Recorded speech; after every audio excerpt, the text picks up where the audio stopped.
So, how's everybody doing today, or so far?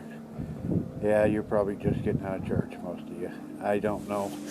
You know, it really isn't a necessity to go to church, but it is a necessity to set aside some time on Sunday for him, to talk to him.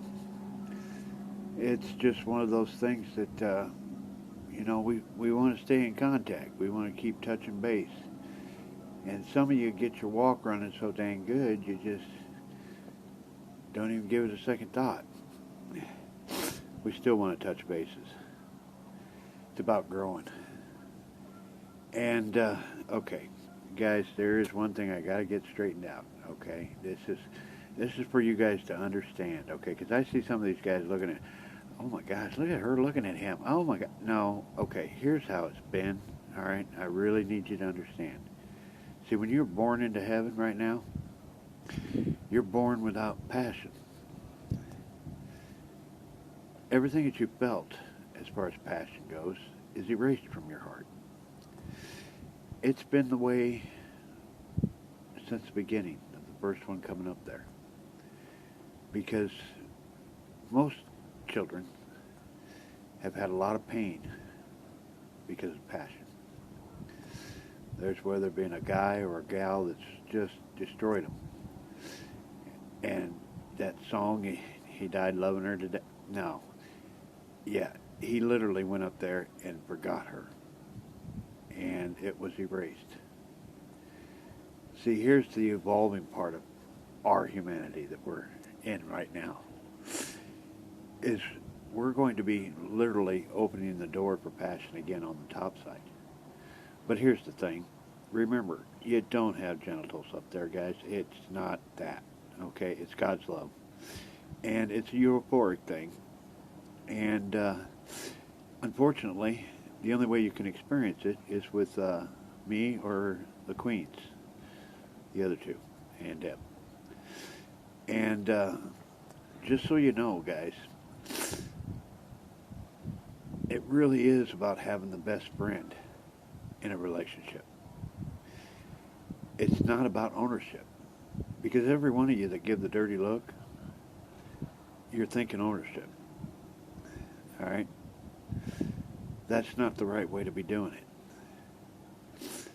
Because if you really love her, and vice versa, for those running around by Deb, you're going to be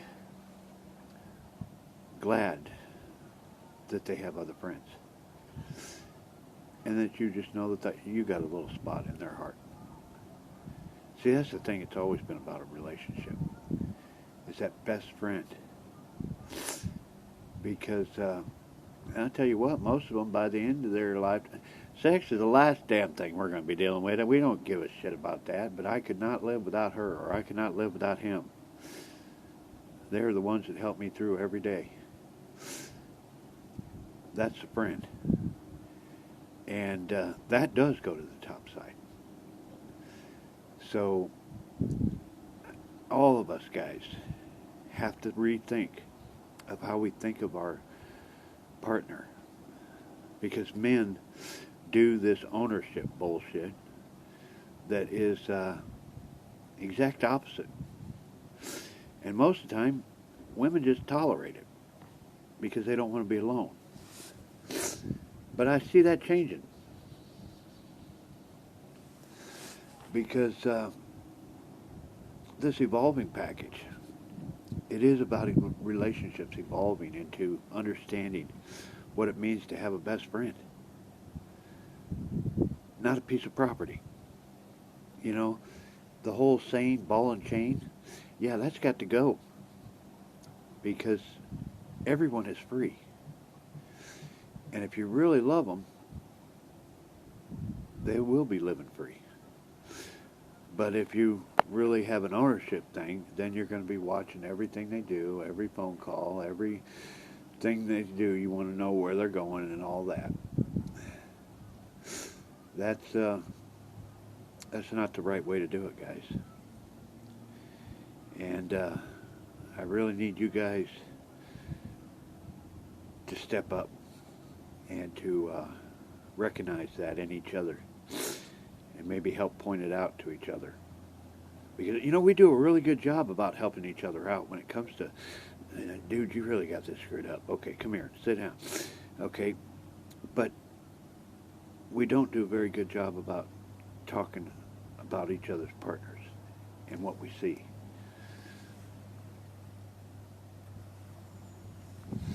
See, we got to be good to each other, and it starts with the husband and wife,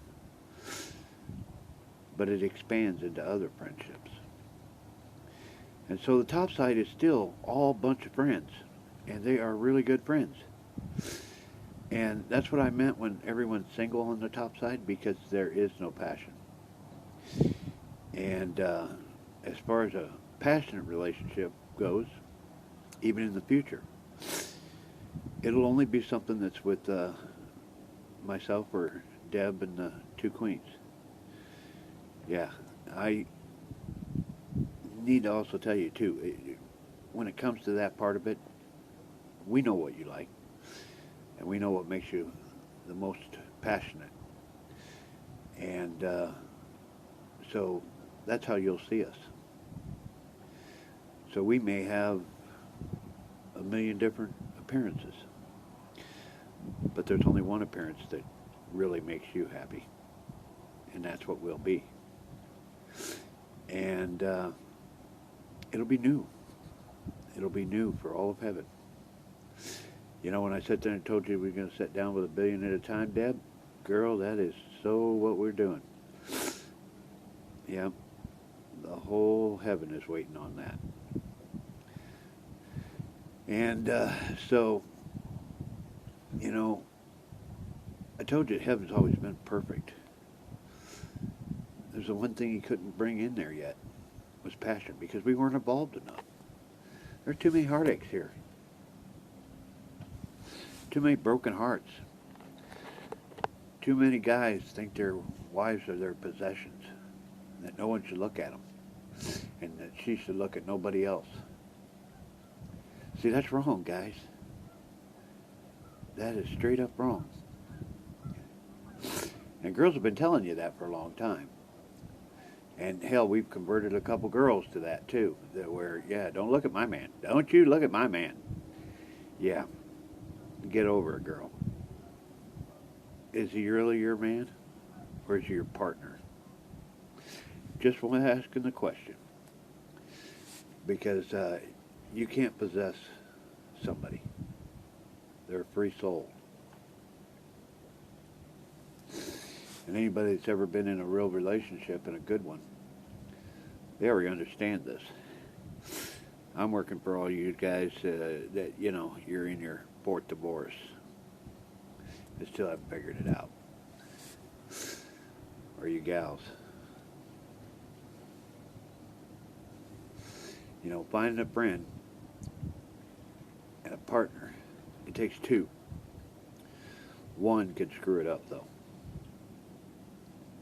So, bear that in mind, too. And evolve with the rest of us. Rethink how you look at her. Because, that's not how it's going to be on the top side. So we can just save all this awkwardness right now. And you'll be going up there to the top side with a best friend, a real soulmate. Someone that you can look back on your boot camp years. Yeah, that was her. Yep. Yeah, her and I, we did it all. 5 kids, 17 grandkids. Oh, hell. And they're still adding on. Yeah, can't wait for them all to get up here. Yeah. That's how you got to look at it.